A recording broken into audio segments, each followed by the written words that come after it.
Hello, my shimmering star. I am Amika Dahiya. Welcome you all to this amazing platform of Tutors Theory. Our today's topic is human rights. मानव अधिकार क्या हैं? हम इनके बारे में जानेंगे कौन कौन से हमें हमारी गवर्नमेंट ने हमें राइट्स दे रखे हैं जो हम सबके लिए यूनिवर्सल हैं. सो फ्रॉम बिगनिंग जो ह्यूमन बीइंग थे अपने आप के सर्वाइवल के लिए, अपनी प्रोग्रेस के लिए, अपनी सोसाइटी में हम सब फाइट करते रहते हैं और हम अपनी सोसाइटी में फाइट करते रहते हैं. एंड सोसाइटी के साथ साथ डेमोक्रेसी भी हमारे देश का एक अभिन्न अंग है. तो हमारी डेमोक्रेसी ने, हमारी गवर्नमेंट ने हमें कुछ ऐसे राइट्स दिए हैं जो हम सबके लिए लागू हैं और हम सबको ही मिले हुए हैं. और अगर कोई इनका वायलेशन करता है तो उसे सरकार जो है, गवर्नमेंट जो है, पनिश भी करती है.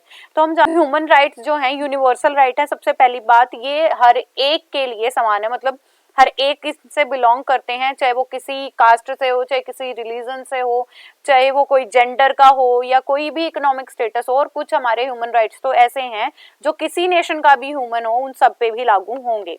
सो कंसेप्ट क्या है? The spectrum of human right is also broad as a life. जैसे हमारी जिंदगी बहुत कॉम्प्लेक्स है ना, हमारा जो स्पेक्ट्रम है इस पूरा ह्यूमन राइट्स का, ये भी काफी ब्रॉड है. So this concept of human rights में भी defined as Oxford word power dictionary क्या कहती है? Human right as the basic freedom that all people should have. एक ऐसी फ्रीडम है जो हर एक लोगों के पास है. मतलब ऐसी फ्रीडम है जो हम सबको मिली हुई है और जो स्वतंत्रता हम सब यूज कर सकते हैं. अकॉर्डिंग टू लास्की क्या कहते हैं? ह्यूमन राइट एक ऐसा स्टैंडर्ड या स्टेट है जो हमें मेंटेन रखनी पड़ती है और हम सबके लिए मेंटेन है वो. अर्जुन देव कहते हैं human right generally defined as the right which human beings entitled to enjoy and have protected. मतलब वो ह्यूमन राइट है जो हमारा हक भी है और हम इसके हकदार भी हैं. और ये हमारे ह्यूमन राइट कैसे हैं? प्रोटेक्टेड भी है, प्रोटेक्ट भी किया गया है, संरक्षित भी किए गए हैं हमारी सरकार के द्वारा. एमजी चिटकारा कहते हैं ह्यूमन राइट एक नेचुरल राइट है. जब हम पैदा होते हैं तो हम इन ह्यूमन राइट को लेकर ही पैदा होते हैं. बिकॉज ह्यूमन बीइंग ही एक रैशनल एनिमल है, तर्क देने वाला आदमी है, तो उनको भी अपने कुछ मोरल्स जो हैं फॉलो करने होते हैं और ये राइट्स हमारे ह्यूमन पर्सनैलिटी को बना के रखते हैं. सेकेंडली, ये एक ऐसे राइट्स हैं जो हमारी लाइफ को इजीली जीने के लिए बहुत इंपॉर्टेंट है. मॉडर्न कंसेप्ट क्या कहता है? ह्यूमन राइट क्या है, हमारे पर्टिकुलर सिस्टम में कैसे रहना है, क्या चीजें हैं और कौन से राइट हैं जो हम सब पोजेस करते हैं, वही हमारे ह्यूमन राइट कहलाएंगे.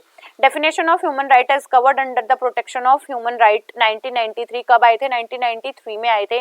इन term of section 2 of act human right in right relating to a life जीवन से रिलेटेड लिबर्टी, फ्रीडम से डिग्निटी, हमारे रिस्पेक्ट बनाने से हमारे इंटरनेशनल कॉन्वेंट्स ने भी इन्हें इन्फोर्स किया है. मतलब जो हमारे अंतरराष्ट्रीय अनुबंध हैं वो भी इन्हें मानते हैं.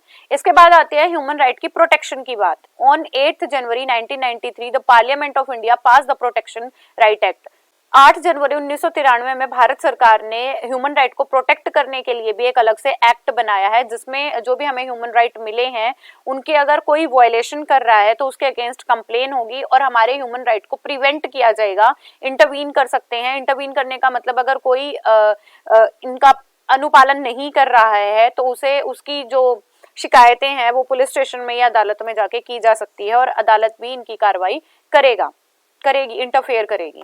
Next है, visit any jail or other institution to study the living conditions of inmates and also necessary recommendation. आप किसी जेल में, पुलिस स्टेशन में जाके भी पूछ सकते हो कि लिविंग कंडीशंस क्या हैं और इन ह्यूमन राइट को प्रोटेक्ट किया जाएगा, इनहिबिट किया जाएगा कि अगर कोई इन ह्यूमन राइट को अपने इंजॉयमेंट का सामान समझ रहा है तो उसे भी हम दूर करने की कोशिश करेंगे. International instructions are also there जो इन्हें प्रमोट करने में, इनको अंडरटेक लेने में, जैसे लिटरेसी एक पार्ट है. हम सबके लिए जो सर्व शिक्षा है, मतलब हम सबके लिए जो शिक्षा है वो यूनिवर्सल है और ह्यूमन राइट को एज अ फंक्शनिंग बॉडी भी हमारे देश की कंसिडर किया जा सकता है. In its inception the commission has been handling cases. और जो कमीशन बनाए हैं वो कैसे केस हैंडल करेंगे?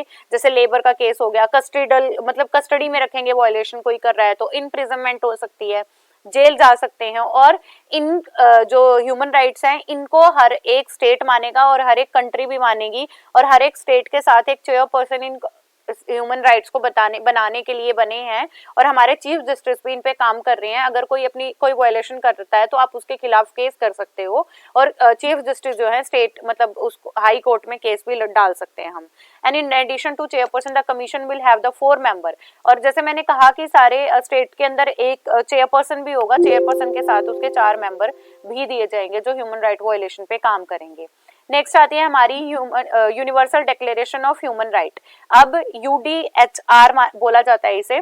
क्या कहा है? On 10 December 1948 the general assembly of United nation right, इन्होंने यूनाइटेड नेशन ने एक बैठक बिठाई कब? 10 दिसंबर 1948 में, जिसके अंदर ह्यूमन राइट जो हैं उनकी पूरी लिस्ट बनाई गई है।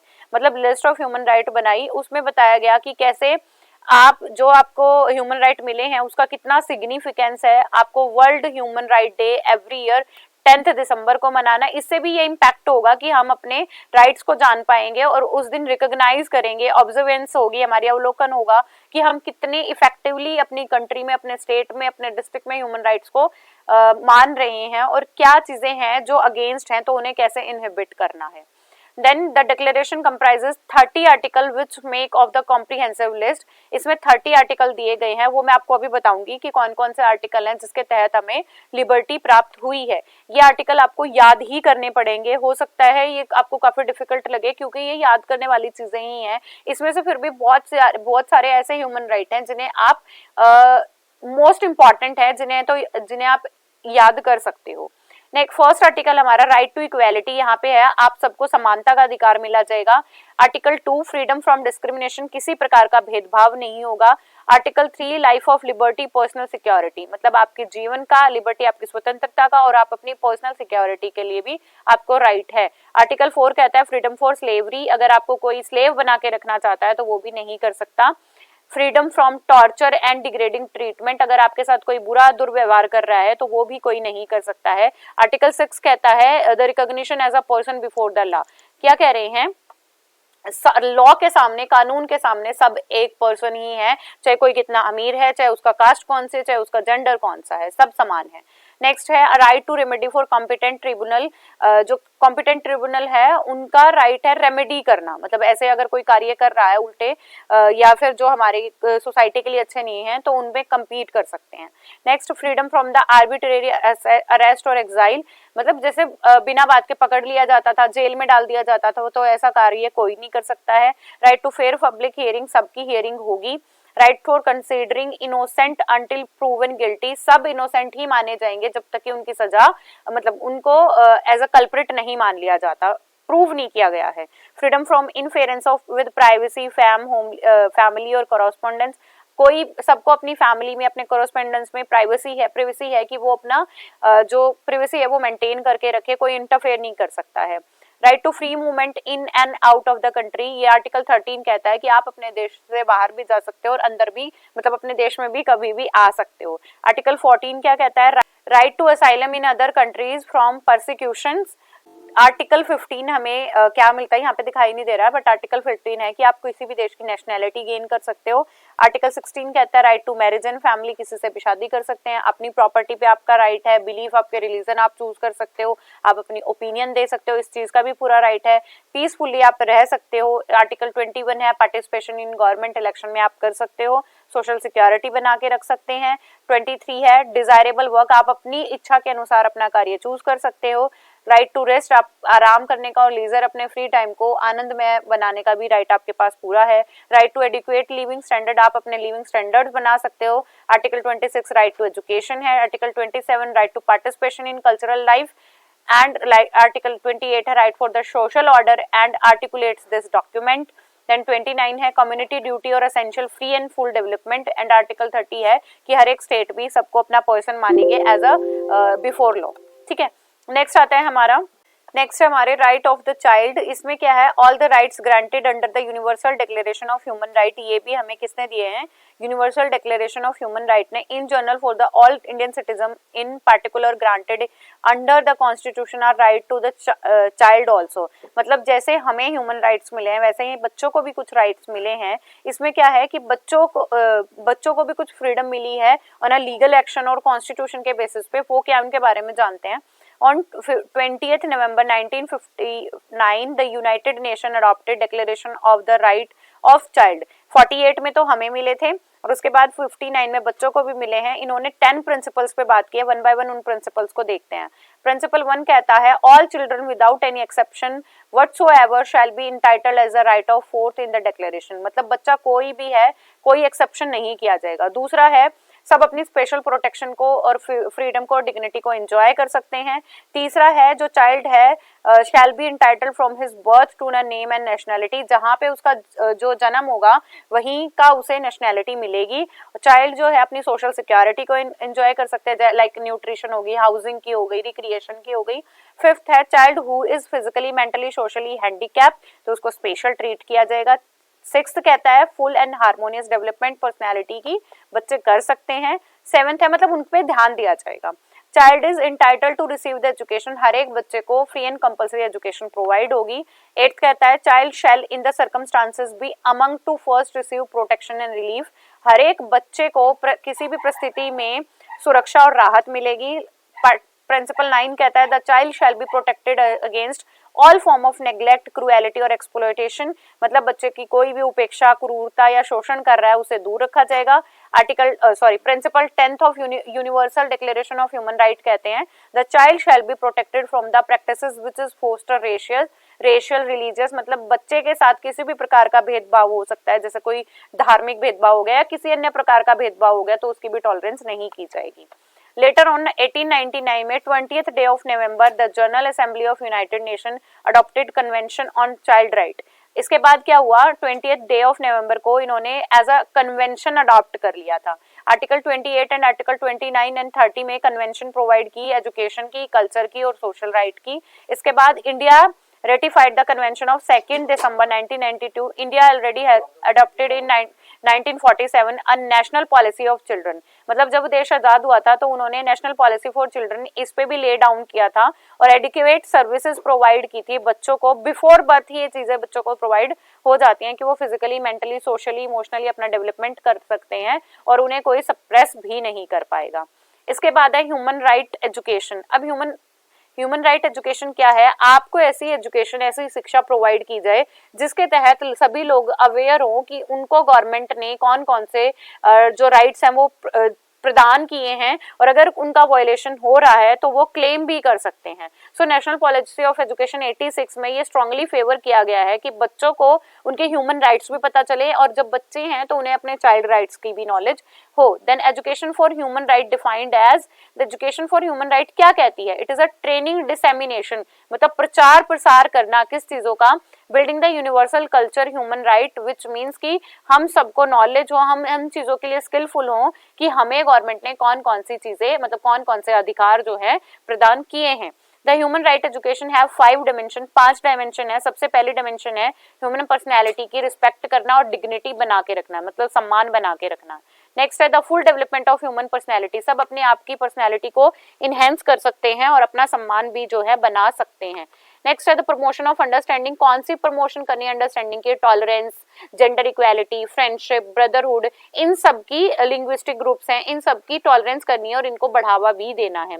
The enabling of all person to participate effectively in free society, सब अपने फ्री सोसाइटी में, समाज में रहते हुए अपना पार्टिसिपेशन दे सकते हैं फ्री होके. The furtherance of the activities of United Nation for maintenance of peace, और ये भी कहा गया कि इसके साथ साथ आपको शांति भी बना के रखनी है. तो ये 5 प्रिंसिपल थे. फर्स्ट प्रिंसिपल हमारा क्या था, फर्स्ट था कि आप ह्यूमन डिग्निटी की रिस्पेक्ट करोगे, स्ट्रेंथन करोगे. सेकंड में आप फुल डेवलपमेंट कर सकते हो. थर्ड में आपकी जो सोशल अंडरस्टैंडिंग है आप वो बना के रखोगे. फोर्थ में आप पार्टिसिपेशन कर सकते हो. फिफ्थ में आप मेंटेनेंस ऑफ पीस भी बना के रखोगे. नेक्स्ट है पर्पस ऑफ ह्यूमन राइट, क्या पर्पस था. देखो 3 मेन पर्पस थे ह्यूमन राइट बनाने के.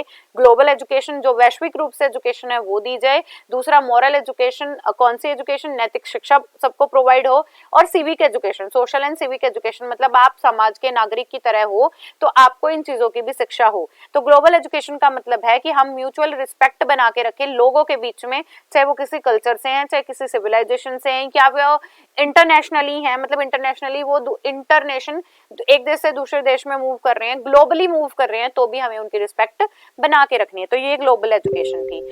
दूसरा है हमारा moral education, which means morality आपको बना के रखनी है। मोरालिटी का कोठारी कमीशन ने भी यही करा है, और श्री प्रक्षा कमेटी 1959 में आई थी, उन्होंने भी वेरियस कंपोनेंट यही बताए हैं कि हमें अपनी मोरल एजुकेशन बना के रखनी है, because moral education is a part and parcel of human right education. जो मानव अधिकार हैं उनको पढ़ाने के लिए मोरल एजुकेशन भी पढ़ानी या बतानी बहुत जरूरी है। मोरल एजुकेशन आई थिंक आप सब समझते होंगे कि जैसे ब्रदरहुड बनाना है, अहिंसा का पालन करना है, नेशनैलिटी जो है डिग्निटी बना के रखनी है अपने देश की, और कोहेसिवनेस बना के रखनी है, वायलेंस नहीं करना है, कॉन्फ्लिक्ट्स नहीं करने हैं, ठीक है। नेक्स्ट है सोशल एंड सिविक एजुकेशन। इसमें क्या है, आपको बहुत सारी वेरिएशन हो रही है व्हाइल क्रिएटिंग द सोसाइटी, आपको इन चीजों का भी ध्यान रखना है, मतलब टीम स्पिरिट भी बना के रखनी है अपने सोसाइटी में जो रहना है। तो आपको सामाजिक और सिविक नागरिक शिक्षा भी होनी चाहिए कि आप एक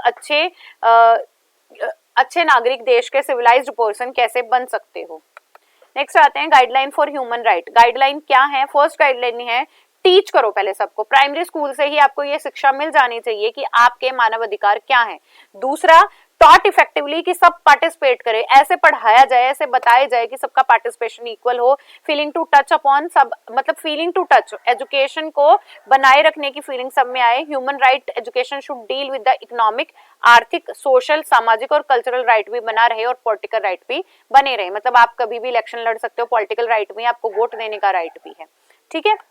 नेक्स्ट है human right education require certain independence. सबके पास अपनी स्वतंत्रता है, और सारे टीचर्स की भी इन्वॉल्वमेंट के साथ हमें पढ़ाया जाना चाहिए बचपन से ही, कि हमें पता चल सके कि हमें गवर्नमेंट ने कौन कौन से अधिकार दिए हैं। ऑल फॉर्म्स हमें पता चल सके, जैसे अंडरस्टैंडिंग हम बेटर कर सके, इंटरनेशनली कौन सी चीजें हम एक्सचेंज कर सके, इनके बारे में भी जान पाए, और हमारा डेमोक्रेसी है हमारी कंट्री की वो भी मेंटेन रहे, और हम जो है एज अ पार्टिसिपेशन करें। क्या था हमारे गाइडलाइन क्या दी थी हमें? सबसे पहले पढ़ाया जाए, पढ़ाया भी ऐसे जाए कि हम पार्टिसिपेशन करें।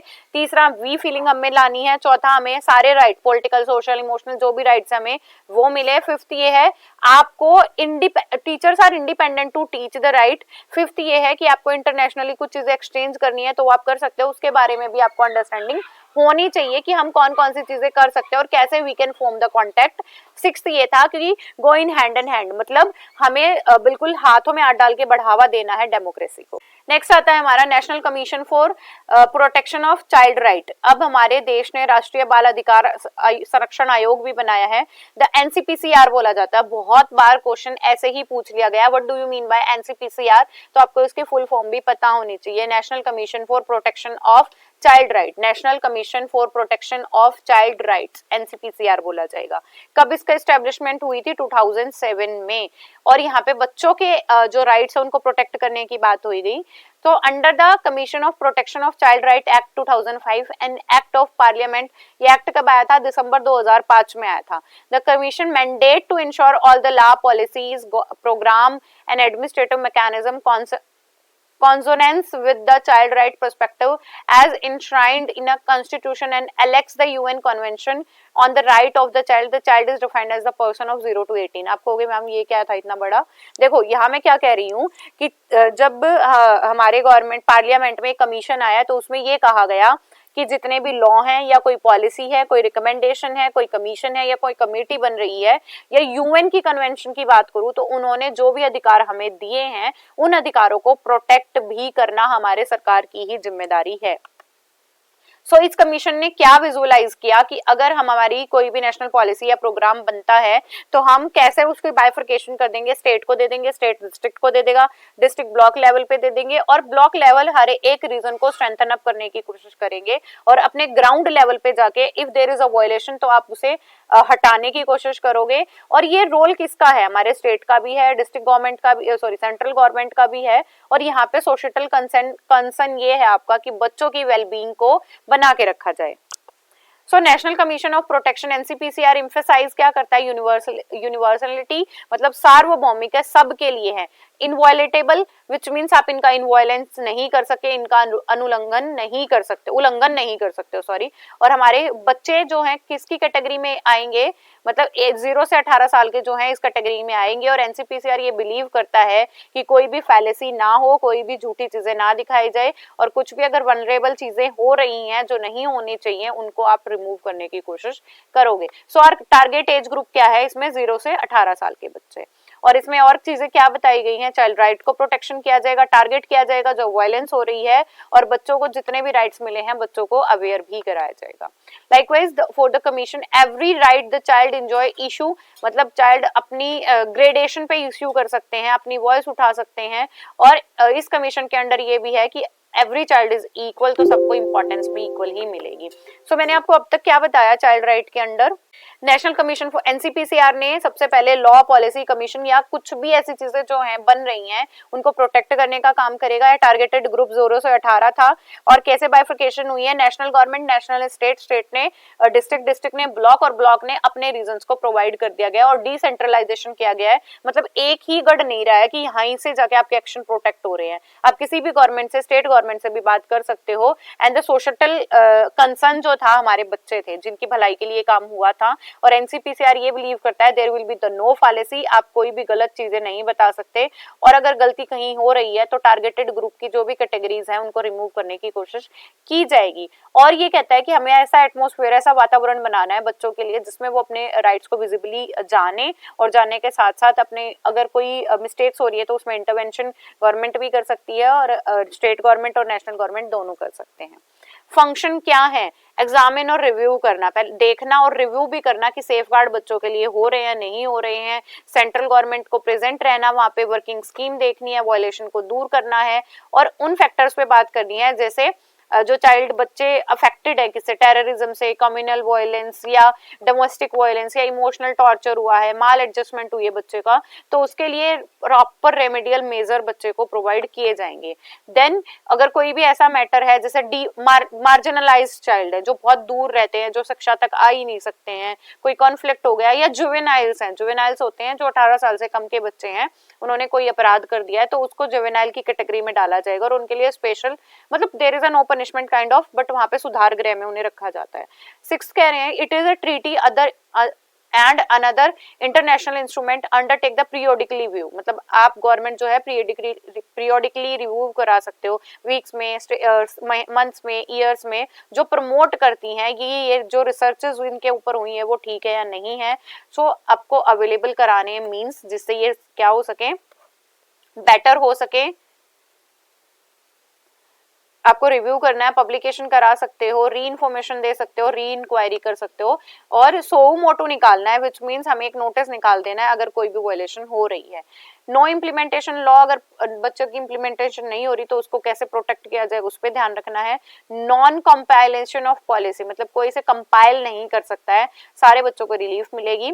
And other such function it may be consider necessary for the promotion, promotion की बात की गई है, मतलब लोगों को प्रमोट करना है और ऑन टाइम इसे फोर्स में भी ले आना है, ये इसके फंक्शन थे।